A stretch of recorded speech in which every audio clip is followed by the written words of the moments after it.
Why are you spending $40 every week to get some low-ass taper and your hairline's crooked after that shit too? $160 each month on some fuck-ass cuts when you could just be doing it yourself. What I'm trying to say is you don't need a full-on haircut to feel confident, to look good.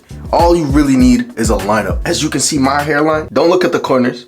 Don't look at the corner. What I have is called a tapered hairline. You know, some people might say it's a double hairline. They're stupid. And what a tapered hairline really is just some of the hair on top was pulled down, taken down, and trimmed so that it becomes a little thicker, more full, and doesn't pull on your hair. Now, I'm gonna show you how to line up yourself so that you don't have to be going to the barbershop every single week. There's a little skill gap, you know? The more reps you put in, the better you get. If you just do this once in a while, obviously it's gonna be shit, you know? You gotta practice. You gotta practice in order to be good. And what better way to practice after a week of getting a haircut? You get a haircut one week, then you line yourself up the next week. You get a haircut the next week, then you line yourself up. Yeah. Ooh, yeah, you're getting there. Without further ado, let's get into the tools and equipment that you guys are going to need in order to line yourself up.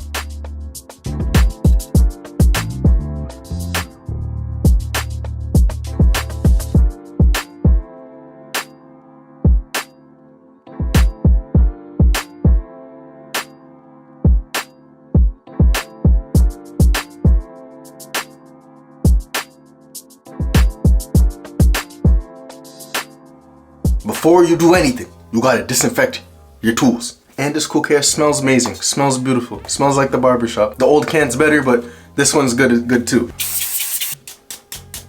All right, the first step, you wanna get your comb and comb down your tapered hairline and, you know, around this area too. So I decided to use a comb over the brush because the comb is gonna lift up the hair off of the skin. With this, you'll be able to clearly see what you're about to cut, and it will also prevent unevenness when cutting. That's why you shouldn't go in with a brush right away, because the brush will just lay it back down. You want everything to be around the same length, and in order to do that, you need to use a comb.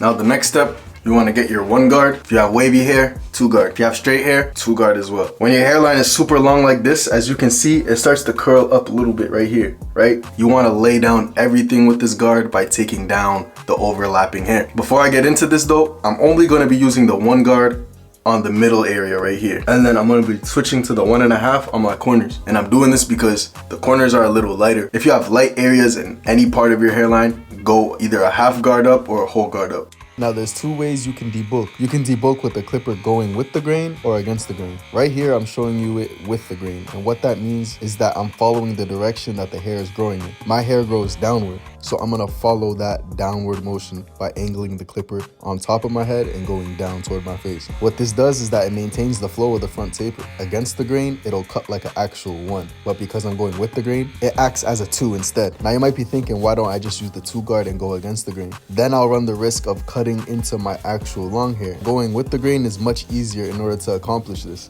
What I do to prep the hairline, alcohol gun, right? Put on a little piece of paper. And you just wipe that area down. I use alcohol in the lineup because it'll remove any excess oil and product buildup from my skin and my hair in that section. This ensures that I will have a clean surface when lining up or applying other products. Everything I'm using right now is down on my Amazon, so go check that out if you don't have any of these. Now we can go in with the holding spray. Brushing down will prevent the hair from moving. This is important when you line yourself up because you don't want the hair to move at all. If it's rock solid with the holding spray, you ain't got nothing to worry about. Plus, it'll come out much more crispier. Now you just want to wait a bit and let the holding spray hold now. You could use a blow dryer to speed up the process. I don't really want to, I'm just gonna wait. This is the most crucial step. You need to identify the highest point in your hairline. Now what the highest point will tell you is how much overhang you have in your hair. Let's identify the highest point in my big ass forehead, right? It's obviously right here. You can clearly see it's right here, right? Now, if we look at this part right here, we can see that there is no like hair follicles growing until at least right there. So now I know it's like, okay, a lot of this is overhang. Now let's check the middle. Same thing, a lot of it is overhang. Let's check this side. Same thing, a lot of it is overhang. I'm just cutting the overhang. A pushback would be if I lined it up right here. That's a pushback. As you can see also right here, there's another like light spot. For me, this is like the indicator that that's where I should start. When you do your lineups, I always suggest starting down the middle. Making this indent helps me understand the symmetry of my head.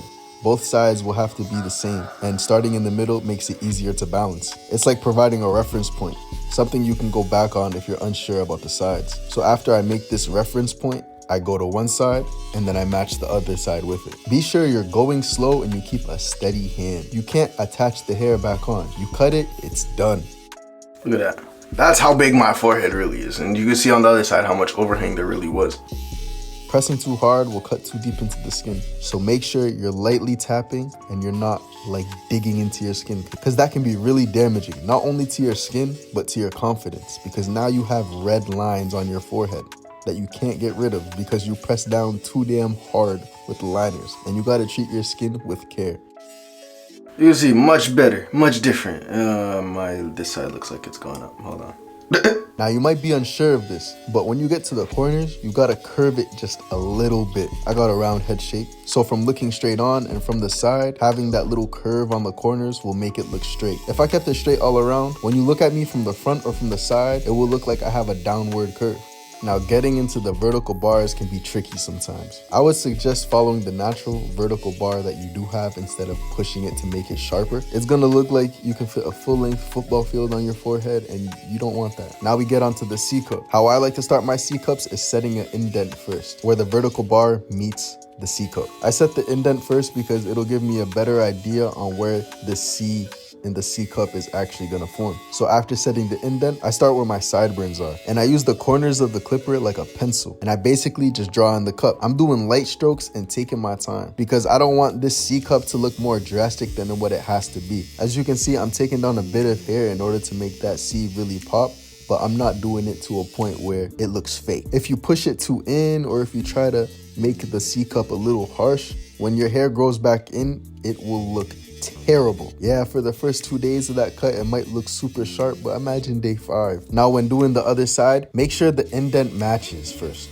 before going on to the actual C part. The vertical bars will look symmetrical, and then the C cup will follow in that same symmetry, as long as you follow the angle of the indent. I kind of pretend that the line from the indent is going across my forehead, and I'm following that line in order to make that next indent on the other side of the C cup. You didn't need a full-on cut. Like, I look good, bro.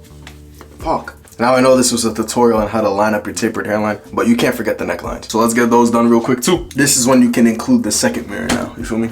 Or the third mirror, the fourth mirror, how many fucking mirrors you need. I specifically like it on the door because the door is adjustable. You can move the door in order to move the mirror, in order to get different angles of what you're looking at. You're looking into one mirror, looking at yourself in another mirror. So the hand motions can get kind of confusing sometimes. When doing the neckline though, you want to start at your ear first to make that initial indent. And then from the bottom of the neckline, you want to match those up together. Follow your hair's natural growth. Don't push it inward in order to get a sharper neckline. Like I said before, it will just grow in terribly. The neck is just like the vertical bars. It's a very sensitive area, so definitely have a light hand when it comes to this. Make sure you use your other hand to push your ear down. Don't pull it down because it's gonna stretch the skin, and then the hair is gonna also move along with it too.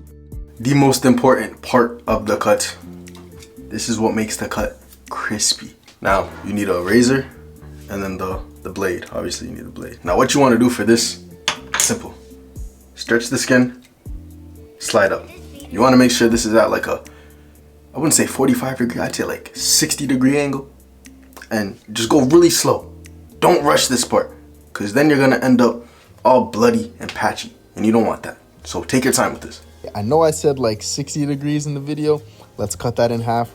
Let's hold it at like a 30-ish degree angle. As someone who graduated with a bachelor's degree in mathematics, it's crazy to say we did not really go over geometry, so I'm deeply sorry for my mistake. You want the razor to basically be gliding off of your forehead. And when it's at 60 degrees, it's kind of like poking, right? You want to have short, controlled strokes. Now, it might not be something you're used to. You know, you like to go fucking hard, right? You should work in small sections when using the razor. I like to specifically use the front end corner of it, and probably just like a centimeter of that is what I'm really using to cut the stubbles. And I'm taking my sweet little time, just going from left to right, making sure everything is good, everything is straight.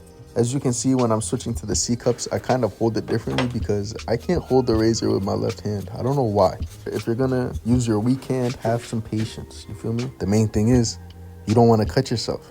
Cutting yourself equals negative confidence, and you don't want to have negative confidence.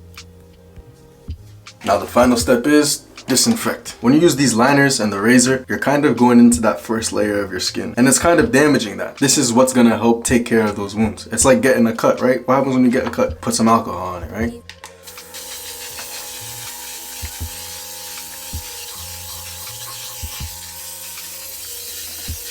You can line up yourself whenever you want now. You can just do it just because you can. That's a good feeling. Getting a haircut obviously gives you confidence, but when you do it yourself and then it looks good like this, it's a different feeling, bro. You know, I'm good at containing it because I've been doing this for a long time. With this, you can control how much confidence you have through the week. And when you can control something like that, wouldn't you want it every day? That's it for today's tutorial. Now get the fuck out of here.